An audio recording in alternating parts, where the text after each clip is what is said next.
Olá, meus queridos amigos, sejam bem-vindos ao nosso canal Fala Sério Pastor, tudo bem? Se você não é inscrito ainda no nosso canal, por favor, já se inscreva, porque este canal tem a proposta de responder as suas perguntas, os seus questionamentos, trabalhar temas bíblicos, alguns polêmicos, mas sempre trazer uma resposta satisfatória baseada na Bíblia, numa boa exegese. Também nós estudamos aspectos relacionados à história, ao adventismo. Então fica com a gente aí até o final desse vídeo, acredito que vai ser muito importante para você. E compartilhe com os seus amigos, tá bom?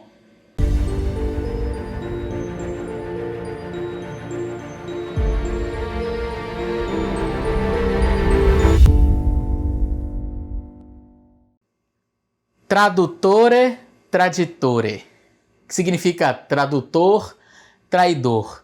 Esta é uma expressão italiana que traz um conceito assim muito interessante. Todo tradutor não deixa de ser também um traidor, porque nem sempre você vai conseguir expressar na língua para a qual você está traduzindo determinado texto exatamente aquilo que era pretendido pelo autor na língua original.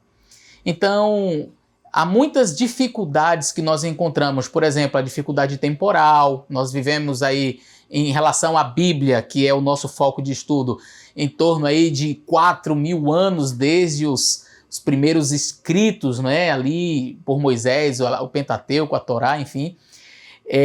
Então, conceitos e palavras, nós tentamos buscar, nós tentamos resgatar os conceitos, a melhor tradução, mas é sempre muito difícil você fazer um trabalho de tradução, principalmente de textos antigos e línguas muito antigas. Outros aspectos que vão somar-se à questão do tempo são aspectos como a cultura, a geografia. Então tudo isso daí vai oferecer certas dificuldades na interpretação de determinados textos, na tradução de determinados textos. E existe um dos textos que eu acho que assim, ele com certeza vai estar incluído aí num dos textos com maiores dificuldades na sua tradução, e é Gênesis capítulo 4. Eu gostaria de convidar você a pegar sua Bíblia aí, nós vamos ler o texto de Gênesis capítulo 4. Eu estou aqui com a minha Bíblia, e em Gênesis capítulo 4 nós lemos o seguinte: Conheceu Adão a Eva, sua mulher, e ela concebeu e teve Caim, e disse: Alcancei do Senhor um varão.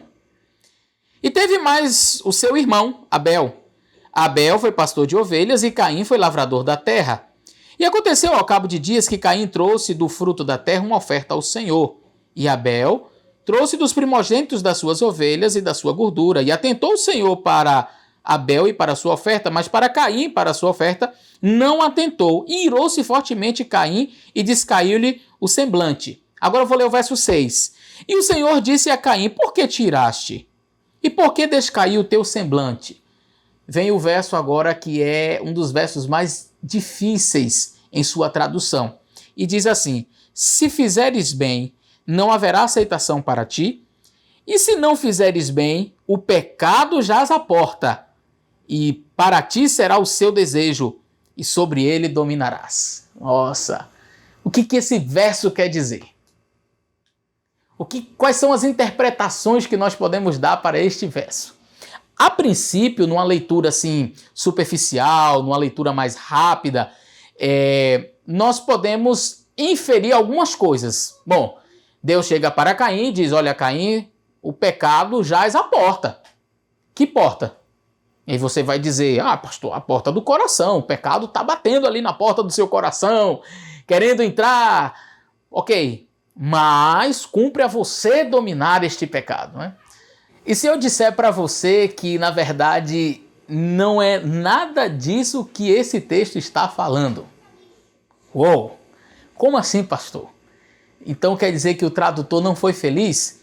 Não, o tradutor não foi feliz. Isso não significa que a Bíblia está comprometida, isso não significa dizer que a Bíblia não é a palavra de Deus, mas é interessante nós atentarmos que nem toda tradução está exatamente igual à pretendida. Por isso que um trabalho de exegese é tão importante.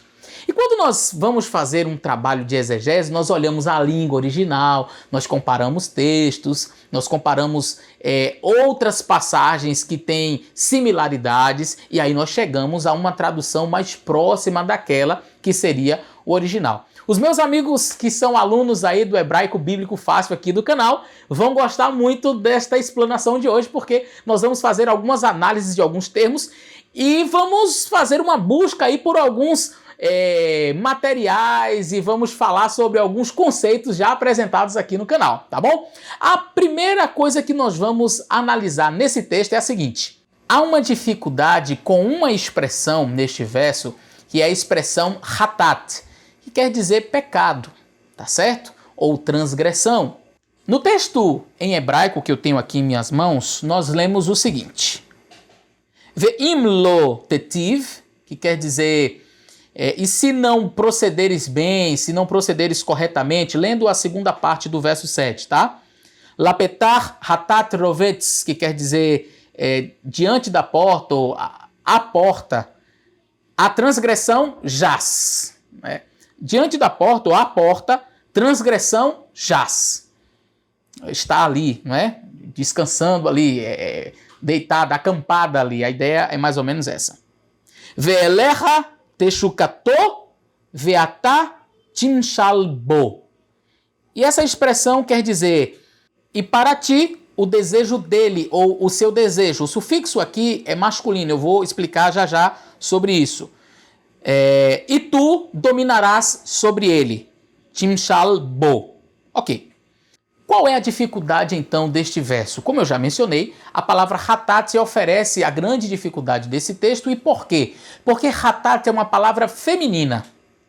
E você que faz o hebraico bíblico fácil comigo já aprendeu que para palavras que são femininas, substantivos femininos, você tem que ter sufixos pronominais que são também femininos para combinar. Isso não é só para o hebraico, né? Na língua portuguesa também você vai ter sufixos pronominais masculinos e femininos para combinar com o substantivo.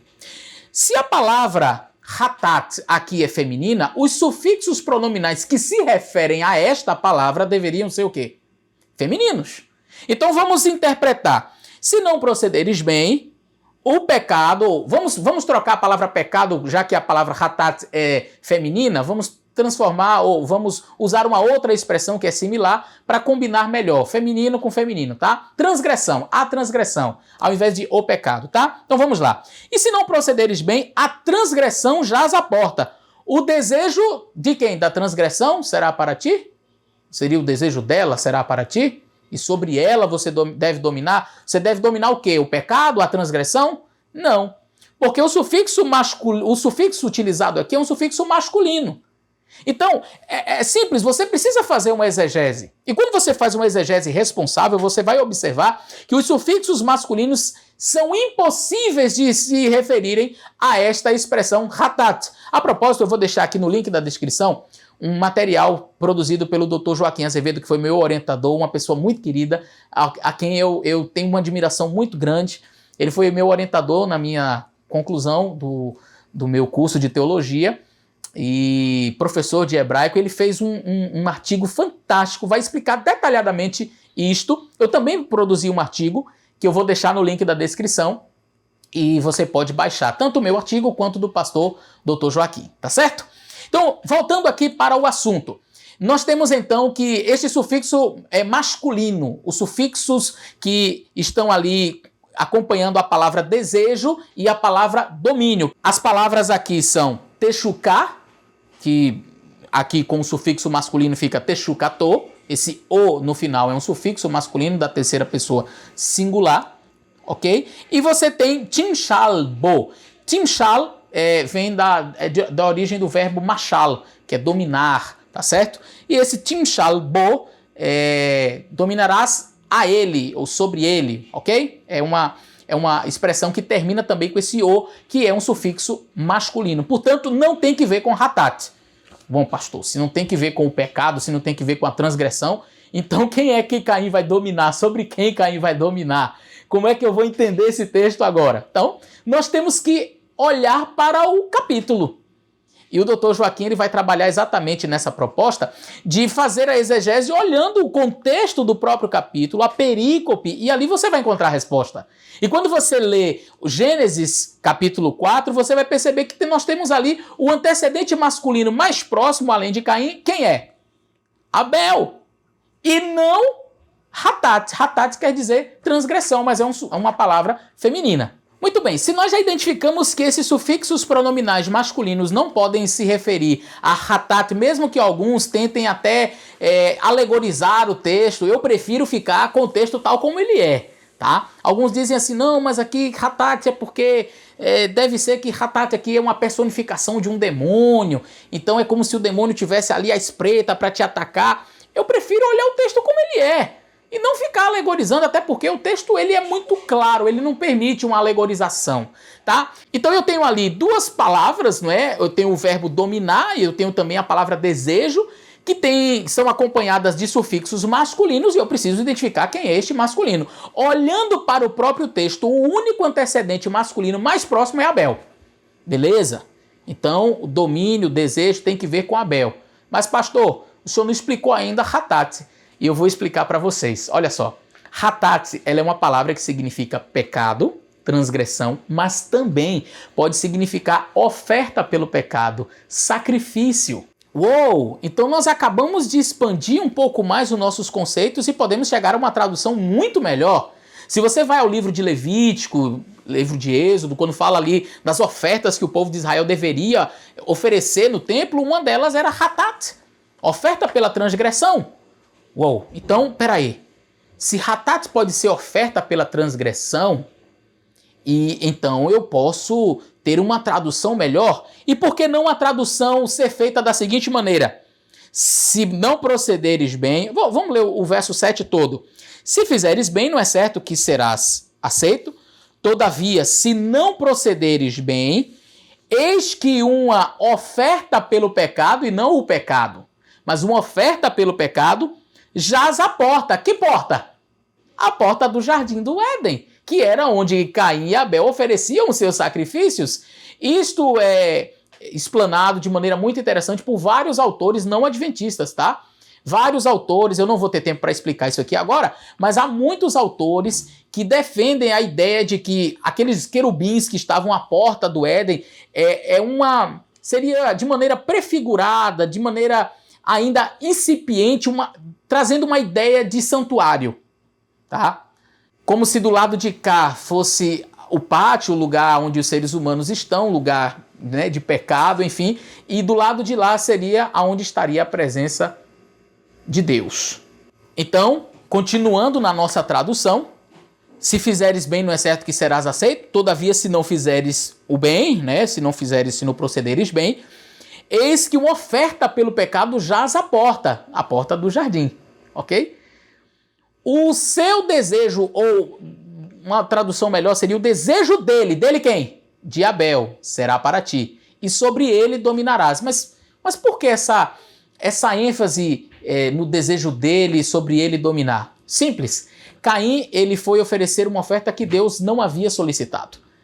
E quando Caim oferece aquela oferta que Deus não havia solicitado, qual é o resultado? A Bíblia diz que Deus aceitou Abel e a sua oferta, mas Caim e sua oferta foram rejeitados. E ser rejeitado por Deus, ter a sua oferta rejeitada, era perder os direitos de primogenitura, por exemplo. Então, era como se Deus estivesse rejeitando Caim como sendo o próximo sacerdote, o próximo líder ali da sua família. Com a morte de Adão, Caim era o sucessor. Caim era quem deveria cuidar da família. Mas a rejeição divina retirava as bênçãos da primogenitura. E então Caim ele perde esses direitos. Então Deus chega para Caim e diz: Caim, se você proceder bem, você será aceito. Em outras palavras, você continuará sendo primogênito. Se não procederes bem, Caim, uma oferta pelo pecado jaz. E essa expressão jaz, ela é usada praticamente em toda a Bíblia, com a ideia de ovelhas acampando, de ovelhas no aprisco. É muito interessante. Então é como se Deus estivesse dizendo assim: a oferta pelo pecado, ou seja, o cordeirinho, jaz à porta. E esse jaz é uma palavra masculina. É como se fosse um cordeiro macho. Ele está à porta. A porta de onde? Não é porta do pecado, na porta do seu coração, querendo entrar, não. A oferta pelo pecado está à porta do jardim. Agora, e se você oferecer esse sacrifício, o desejo do seu irmão será para você. E sobre ele você vai dominar. Em outras palavras, você terá novamente os direitos da primogenitura. Você será novamente o primogênito, terá as bênçãos da primogenitura e continuará cuidando desta família como líder depois da morte de Adão. Esta seria a melhor tradução para esse texto. Percebeu? Fantástico, não é? Quando a gente começa a olhar o texto na língua hebraica, a gente, puxa vida, eu interpretei tão errado esse texto, interpretei a minha vida toda ele de uma maneira equivocada. Mas realmente, olhando para o texto hebraico, não tem como nós chegarmos a uma outra conclusão a não ser esta. Certo, pastor, mas e o que tudo isso aí tem a ver com feminismo? Bom, dentro desse estudo exegético que eu fiz, eu atentei para uma coisa muito interessante.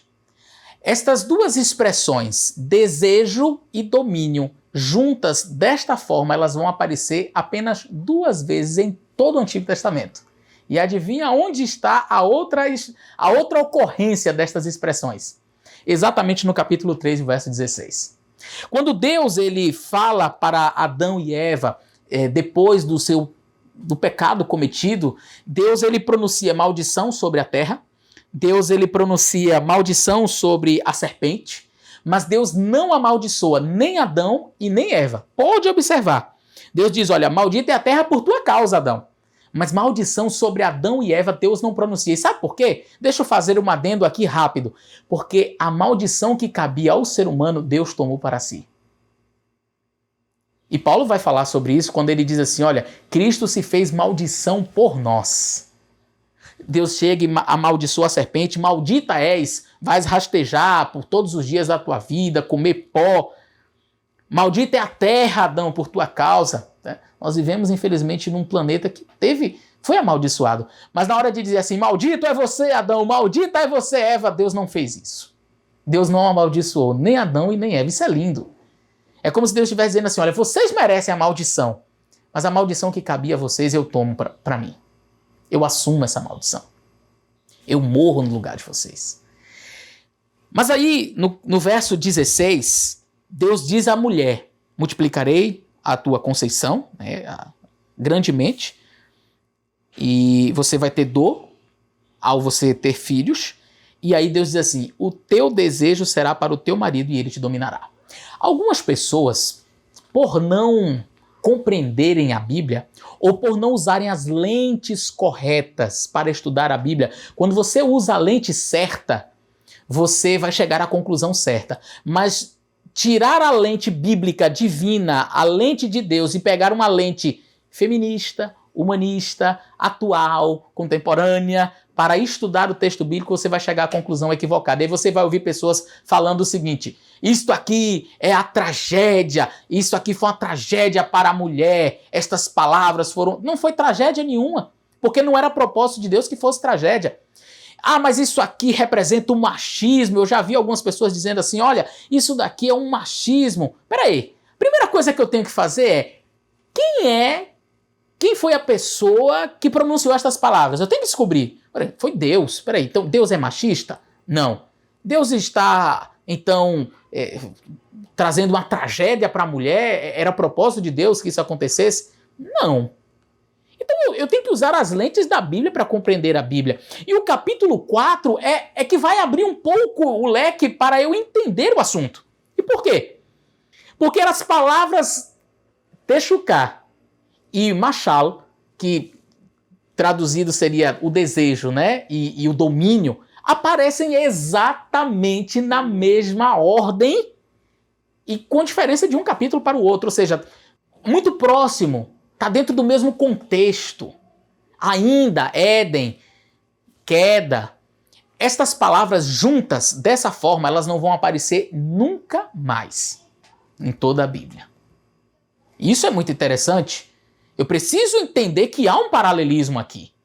E se eu entendo o que é domínio e desejo no capítulo 4, eu já começo a... Não dá para que essas expressões apareçam num capítulo e num seguinte capítulo com conotações extremamente diferentes. sabe? O desejo e o domínio no capítulo 3 é uma coisa, é para massacrar a mulher, é para oprimir a mulher. Agora, desejo no capítulo 4 e domínio já é outra coisa. Não, eu tenho que entender o que é desejo e domínio pela ótica bíblica e não pela minha lente contemporânea. Por isso eu digo, quando as pessoas elas não fazem uma exegese assertiva do texto, elas sempre chegam a uma conclusão equivocada e acabam colocando Deus numa posição que ele nunca esteve, de racista, de machista, com um texto bíblico que deve ser rejeitado, rechaçado. Eu já vi líderes religiosos dizendo que esse texto deve ser deixado de lado, porque ele não representa necessariamente o pensamento divino. Ora, se você for olhar a própria expressão Vaiomer Adonai Elohim, essa é uma expressão muito comum, o Vaiomer Elohim, que quer dizer e disse Deus, isso aí essa expressão ela introduz o discurso direto. É como se, digamos assim, é como se o que fosse dito na sequência tivesse entre aspas. É o próprio Deus falando, não é a opinião de Moisés, é a fala de Deus. Então eu tenho que entender que esse texto ele representa o pensamento divino. E se representa o pensamento divino, ele não pode ser carregado de ideologias contemporâneas. Muito bem. Então vamos entender o que é domínio e o que é desejo. A expressão techuká, que quer dizer desejo, ela vai aparecer apenas mais uma vez, além de Gênesis 3 e 4. Em toda a Bíblia só vai ocorrer mais uma vez, que é justamente em Cantares, capítulo 7 e o verso 10, que diz: Eu sou do meu amado, e ele é meu, ele me tem afeição. Mas quando você vai para uma tradução mais literal, no hebraico seria assim: Ani, eu, ledodi, para o meu amado. Aí a gente subtende o verbo de ligação, né? Eu sou para o meu amado, ve'al, e para mim, techucatô, o desejo dele.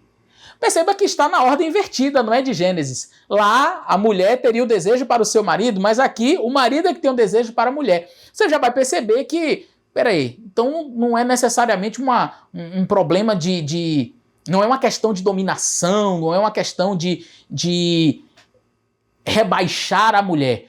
Mas aí você pode dizer assim, não, pastor, mas o problema não está na questão do desejo. O problema está na questão do domínio.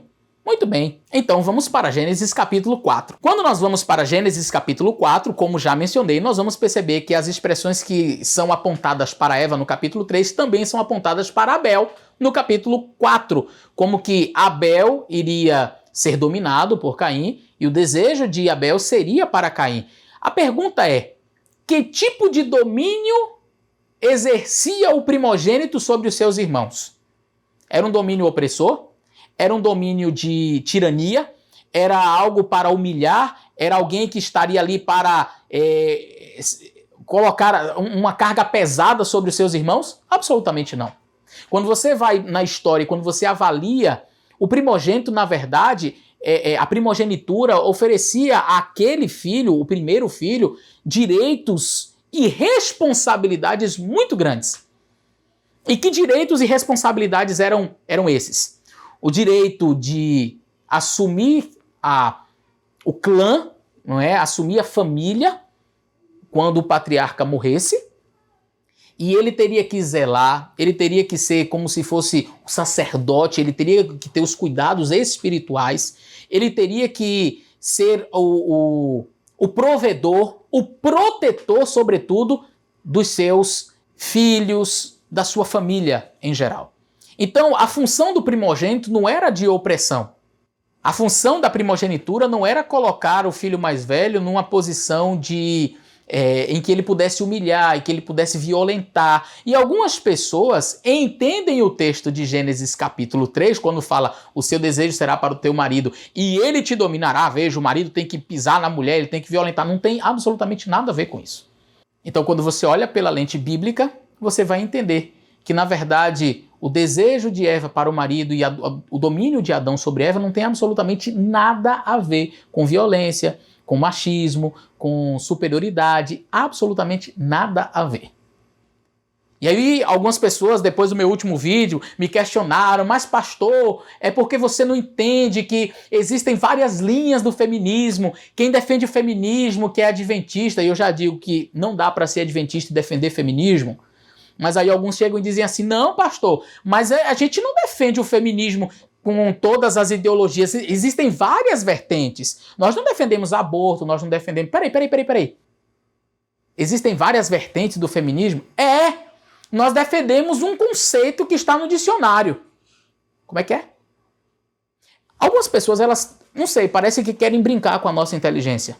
Então quer dizer que o que é feminismo, eu vou entender o que é feminismo pelo conceito de um dicionário.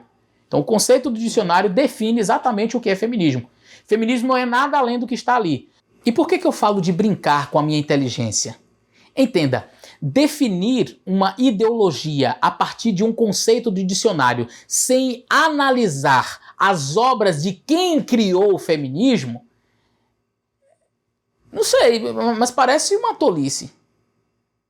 É como você chegar para mim e querer me convencer de que, sei lá, marxismo, socialismo ou capitalismo é o que está ali no dicionário. Quer dizer, eu não leio Marx, eu não leio, por exemplo, eu vou falar sobre capitalismo, e tem várias obras, lembrei de uma aqui agora, A Ética Protestante e o Espírito do Capitalismo, de Max Weber. Então, você não estudou, você não leu, você não sabe nada no que os teóricos falaram, mas você pega e define. Capitalismo é isso aqui, pelo dicionário. O que é socialismo? Não, socialismo é isso aqui. Você pega o dicionário, vai lá e você tem a definição de socialismo. O que é marxismo? É o que o dicionário diz. É assim? Então você não estuda Marx. Você basta chegar na definição do dicionário e aí você já sabe o que é marxismo. Beleza. Tá bom. É por isso que eu digo, às vezes as pessoas elas querem brincar com a inteligência da gente. Você dizer que você é feminista com base no conceito que está no dicionário, me poupe. Você tem que conhecer o que as pessoas que criaram o feminismo, as pessoas que idealizaram o feminismo, as teóricas do feminismo disseram. Mas o conceito do dicionário diz isso. Sim, o conceito do dicionário diz que é a luta pela igualdade da mulher. Mas ele traz todos os desdobramentos disso? Ele traz tudo o que as feministas falaram? Tudo que quem criou o feminismo disse? Absolutamente não. Então eu não posso partir de um conceito de dicionário para definir uma ideologia. E é por isso que eu digo, eu não preciso ser feminista para defender os direitos da mulher. A Igreja Adventista não é feminista e ela tem um programa excelente quebrando o silêncio. Ok? Mas eu vou usar um exemplo aqui bem tosco, que talvez ajude você a entender o meu ponto de vista. Para mim, dizer que defende o feminismo com base no conceito do dicionário é a mesma coisa de dizer assim. Dentro do islamismo existem várias vertentes. Tem a vertente radical, que tem até gente que diz que você tem que se explodir, né? E matar muito, que aí você vai para o paraíso, lá você vai ter 70 virgens à sua disposição. Dentro do islamismo tem uma linha mais no meio, ali, nem para um lado nem para o outro. E dentro do islamismo você também vai ter uma linha mais aberta ao diálogo e que prega, por exemplo, o amor ao próximo. Puxa, falam de amor ao próximo, sejamos todos muçulmanos. Por quê? Porque nós estamos falando de amor e se eu falar de amor ao próximo, então eu tenho que ser muçulmano. Quem disse? Quer dizer que o cristianismo não prega o amor ao próximo? Percebe? Então, tipo assim, falou dos direitos da mulher. Então sejamos todos feministas, porque o conceito do dicionário diz que feminismo é a luta pelos direitos da mulher. Então eu largo isto aqui, a Bíblia, e vou defender o conceito do dicionário. Quando o conceito do dicionário não é amplo, ele não desdobra todas as nuances que verdadeiramente estão no feminismo. Então, não brinque com a minha inteligência. Não brinque com a inteligência das pessoas que nos assistem. Nós sabemos que o conceito do dicionário ele não é tão amplo e ele não vai dizer tudo o que as feministas dizem. Se você quiser entender o que é feminismo, você precisa não somente partir de um conceito reduzido de um dicionário para fazer apologia a uma ideologia, mas você deve ir para o que as teóricas do feminismo disseram. Quer entender realmente o que os teóricos falaram sobre feminismo? Estude, leia, e aí você vai perceber assim, não, peraí, mas isso aqui não é bíblico, mas faz parte. Não, mas eu vou pegar a parte boa e vou dizer que a Bíblia é feminista. Não, a Bíblia não é feminista. A Bíblia não é machista. A Bíblia não é socialista. A Bíblia não é capitalista. A Bíblia é a palavra de Deus. E você deve deixar de lado todas essas ideologias e ir para a Bíblia tal como ela é. Estudar a Bíblia e buscar os conceitos bíblicos. E quando você tem os conceitos bíblicos, aí você não vai dizer nem que a Bíblia é machista, nem que a expressão usada em Gênesis 3 foi uma tragédia para a mulher, porque, puxa vida, agora a vida da mulher foi terrível, porque por causa dessa expressão aqui em Gênesis 3, como se quem disse aquela expressão de Gênesis 3 fosse um irresponsável, quando na verdade foi o nosso Deus. E se ele disse, ele tinha um objetivo, ele tinha um propósito. Quando nós chegamos ao Novo Testamento, nós percebemos que Paulo ele faz um resgate deste pensamento já apresentado aqui para vocês, de Gênesis, e ele amplia ainda mais. Por quê? Em Efésios, Paulo vai dizer o seguinte, Efésios capítulo 5, verso 21 a 24, Paulo diz assim, sujeitando-vos uns aos outros no temor de Deus. Então veja, ele já começa colocando a expressão de sujeição de todos, não somente do homem para com a mulher ou da mulher para com o homem. Você vai perceber que há uma sujeição mútua. Então veja qual é a visão bíblica. Estamos aqui com a visão bíblica, não estamos com ideologia nenhuma, tá? E ele continua dizendo assim, vós mulheres, sujeitai-vos a vossos maridos como ao Senhor. Mas lembre-se que antes ele disse o quê? Sujeitai-vos todos uns aos outros. E agora ele vai fazer um resgate do texto de Gênesis quando ele diz, vós mulheres, sujeitai-vos a vossos maridos como ao Senhor. Porque o marido é o cabeça da mulher, como também Cristo é a cabeça da igreja, sendo ele próprio o salvador do corpo, de sorte que, assim como a igreja está sujeita a Cristo, assim também as mulheres sejam sujeitas em tudo aos seus maridos. Muito bem, Paulo aqui começa uma analogia fantástica. Paulo faz um paralelismo entre a relação homem-mulher, igreja e Cristo. E perceba que ele retoma o assunto de Gênesis. Olha, mulheres, sujeição. Mas espera aí, que tipo de sujeição? Que tipo de domínio é esse? O domínio do marido sobre a mulher é o domínio de Cristo sobre a igreja. E como é o domínio de Cristo sobre a igreja? Veja, estamos estudando Bíblia. Qual o domínio de Cristo em relação à igreja? Como é que Cristo domina a igreja?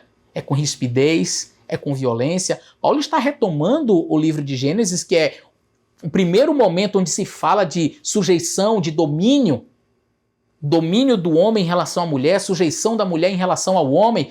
Então, peraí, mas que tipo de domínio é esse? Aí Paulo amplia.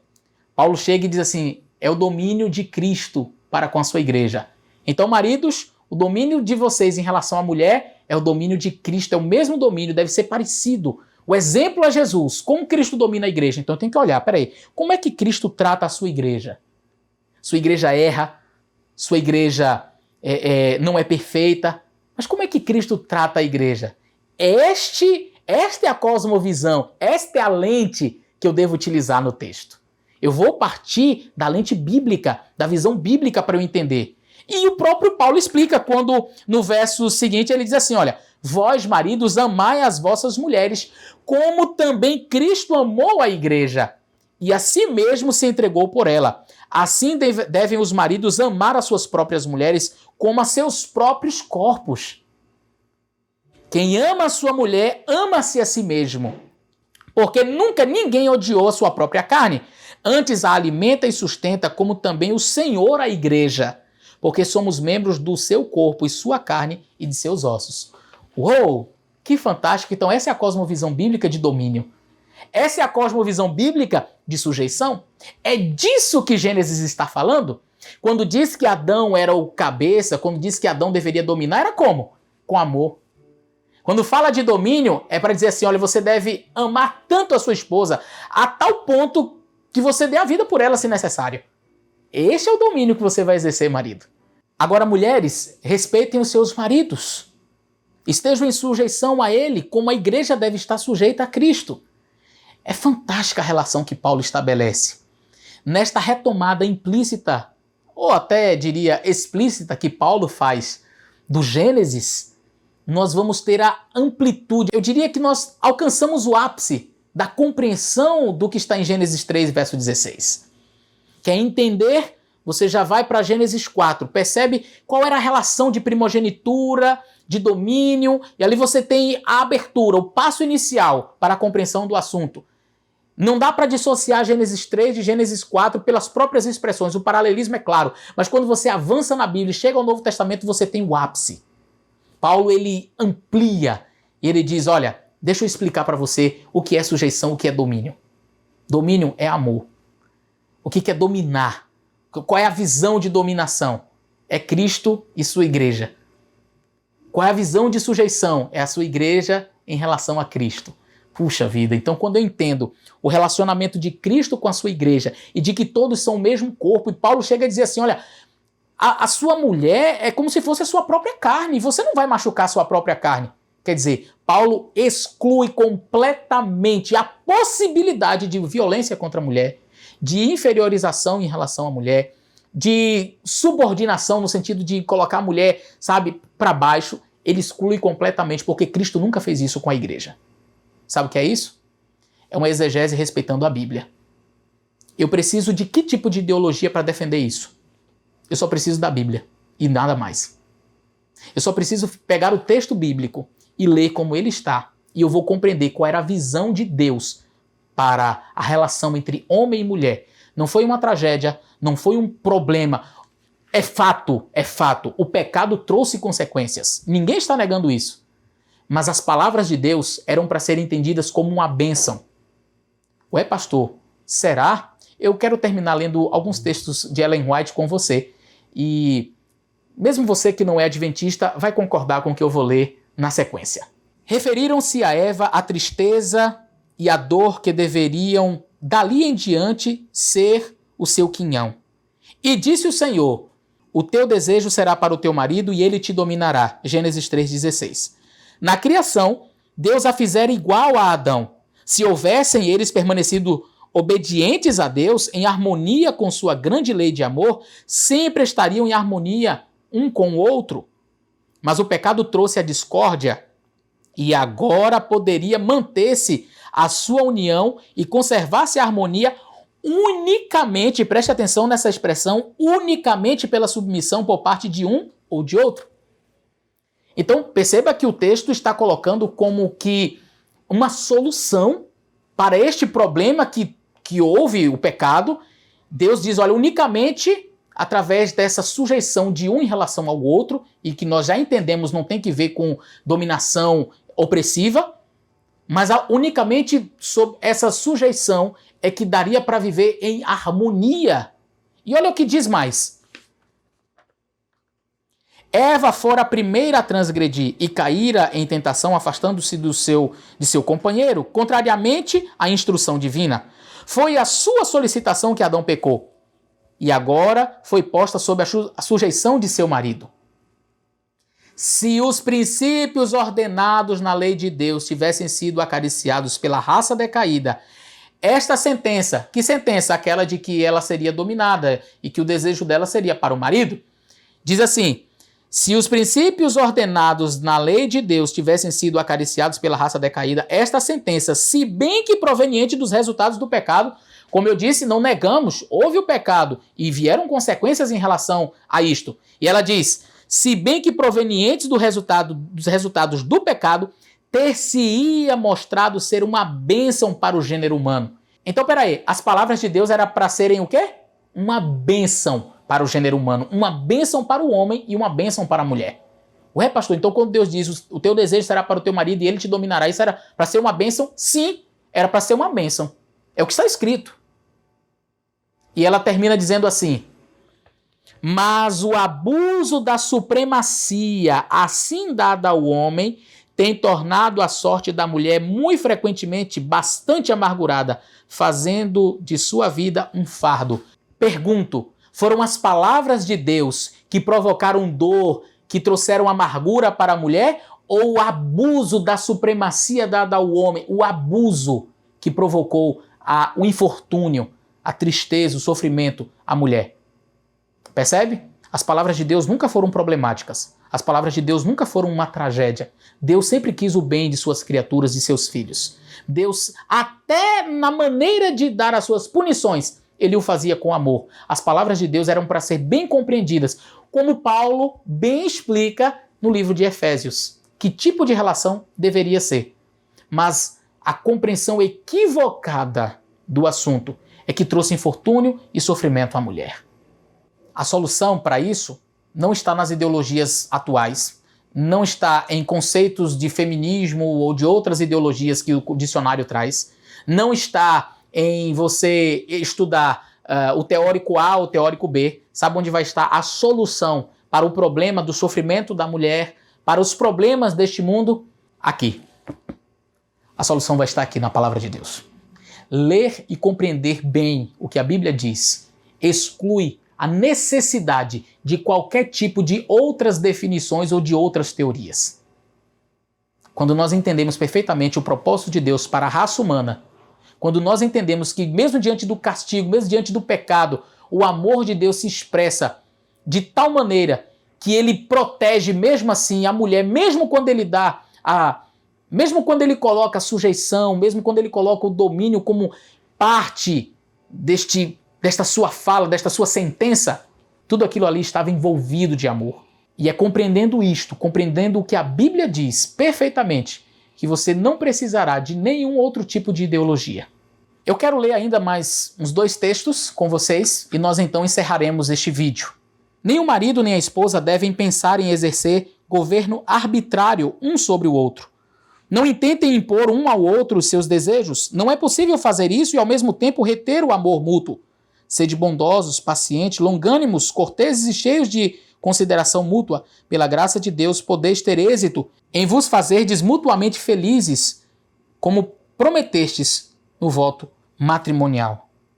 Viu a maneira equilibrada como ela tenta colocar as coisas? De ninguém ficar querendo se sobrepor, querendo achar que é mais importante. E para aqueles homens que pensam que podem usar o texto de Gênesis e dizer assim, olha, aqui quem manda sou eu, porque Deus disse que eu sou o cabeça e sou eu que mando mesmo. Deixa eu ler um texto para você. Não é evidência de varonilidade demorar-se o esposo constantemente no fato de ser a cabeça da família. Não se lhe acrescenta respeito, ser ouvido e citar as Escrituras a fim de sustentar seus reclamos de autoridade. Ele não se faz mais varonil por exigir de uma esposa, a mãe de seus filhos, que aceite os seus planos como se eles fossem infalíveis.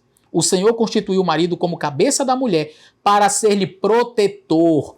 O laço de união da família, unindo os membros entre si, da mesma forma que Cristo é o cabeça da igreja e o salvador do corpo místico. Que cada esposo que alega amar a Deus estude cuidadosamente os reclamos de Deus no que respeita à sua posição. A autoridade de Cristo é exercida com sabedoria, com toda bondade e mansidão. Assim exerce o esposo seu poder e imite a grande cabeça da igreja, que é Jesus Cristo. Viu aí? Ficar citando o texto da Bíblia para dizer, olha, eu sou a cabeça e quem manda aqui sou eu e etc. Não faz você mais homem. Você não é mais homem por isso. O texto é claro. Você não é mais varonil se falar estas palavras. Entenda que o domínio de Cristo é amor, mansidão. A autoridade que ele exercia era dessa forma. E é dessa maneira que você deve se portar. Nem o marido, nem a mulher devem buscar dominar. O Senhor expressou o princípio que guiará este assunto. O marido deve amar a mulher como Cristo, a igreja. E a mulher deve respeitar e amar o marido. Ambos devem cultivar espírito de bondade, resolvidos e nunca ofender ou prejudicar o outro. Percebeu bem? Que coisa linda! Que texto fantástico! Aqui você tem sintetizado o que é domínio e o que é sujeição. O que é domínio? Domínio é o marido deve amar a mulher como Cristo amou a igreja. Isto é domínio. E o que é sujeição? E a mulher deve respeitar e amar o marido. Isto é sujeição. Percebeu? Biblicamente, o amor, o respeito deve estar acima de qualquer coisa. Um homem que tem os princípios bíblicos em seu coração, ele vai amar e respeitar a sua esposa de que maneira? Com sabedoria, amando como Cristo amou a igreja. E a mulher vai sujeitar ao seu esposo. Como? Respeitando. Respeitando o seu esposo e amando o seu esposo. E esse respeito deve ser mútuo. Assim como a mulher respeita o marido também deve respeitar a mulher, conforme nós lemos. Queridos, essa é a visão bíblica. Essa é a visão bíblica do assunto. Quer entender as relações entre homem e mulher? Vá para a Bíblia. Quer entender qual é o propósito de Deus para a família? Vá para a Bíblia. Mas nunca diga que a Bíblia é machista. Nunca diga que a Bíblia é feminista. Nunca diga que a Bíblia é socialista. Enfim, o que eu quero dizer para você? Se despoje de todas as suas ideologias e entenda que a palavra de Deus não está preocupada com nada disso. A Bíblia não se preocupa com as ideologias modernas. A Bíblia não se preocupa com os achismos modernos. A Bíblia está preocupada em traçar uma linha ideal para o homem, desde a sua queda até o seu retorno para o céu. O homem, o propósito de Deus era o Éden. Ele caiu. Deus, mesmo diante da queda, traça um plano, ele faz um projeto de maneira tal que mesmo com o pecado, ainda assim é possível ter a felicidade, ainda assim é possível amar, respeitar, ser feliz aqui na terra, mesmo no mundo de pecado, até chegarmos novamente ao céu. Esta é a visão bíblica. Não se deixe demorar em aventuras de teóricos que não creem em Deus, que não defendem a cosmovisão bíblica. Não se demore em conceitos de dicionários. Eu diria para você, apegue-se à Bíblia e você encontrará tudo de que você precisa para ter uma boa relação com seu esposo, com a sua esposa. Não somente isso, as relações entre pais e filhos, tudo você vai encontrar aqui na Palavra de Deus, o nosso guia seguro. Que Deus te abençoe e até o nosso próximo vídeo.